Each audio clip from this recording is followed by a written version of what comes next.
PMS ay tumutukoy sa Preventive Maintenance Service. Ito ay isang routine na serbisyo o inspeksyon na isinasagawa sa mga sasakyan upang masiguro na ito ay nasa maayos na kondisyon at upang maiwasan ang mga posibleng pagkasira o problema sa hinaharap. Bakit kailangan magpa-PIMS isa? Pag-iwas sa malaking gastos, ang regular na PMS ay makakatulong upang matukoy at maagapan ang mga maliliit na problema bago pa ito lumala at maging mas mahal na ayusin. 2.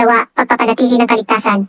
Ang PMS ay tumutulong upang masiguro na lahat ng bahagi ng sasakyan, tulad ng preno, ilaw at gulong, ay nasa maayos na kondisyon na mahalaga para sa kaligtasan sa kalsada. 3. Pagpapabuti ng performance. Ang PMS ay tumutulong upang mapanatili ang optimal na performance ng sasakyan na nagreresulta sa mas maayos na pagtakbo at mas magandang fuel efficiency. Kailan kailangan magpa-PIMS? Ang eksaktong schedule ng PMS ay maaaring magkaiba-iba depende sa modelo ng sasakyan. Ngunit kadalasang ito ay ginagawa kada 1 kilometro.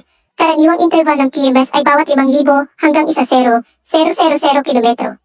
Tingnan ang manual ng iyong sasakyan para sa tiyak na rekomendasyon. 2.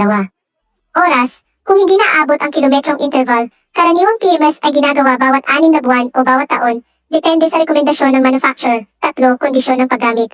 Kung ang sasakyan ay ginagamit sa mas mabibigat na kondisyon, halimbawa, laging nasa traffic, off-road, o madalas na long-distance travel, maaaring kailanganin ang mas madalas na PMS para sa tiyak na schedule at mga gawain sa PMS. Mainam na sundin ang rekomendasyon ng manufacturer ng iyong sasakyan. Pag may problema kayo sa inyong sasakyan, pumunta na agad sa aming shop at leading International A2 Service Center.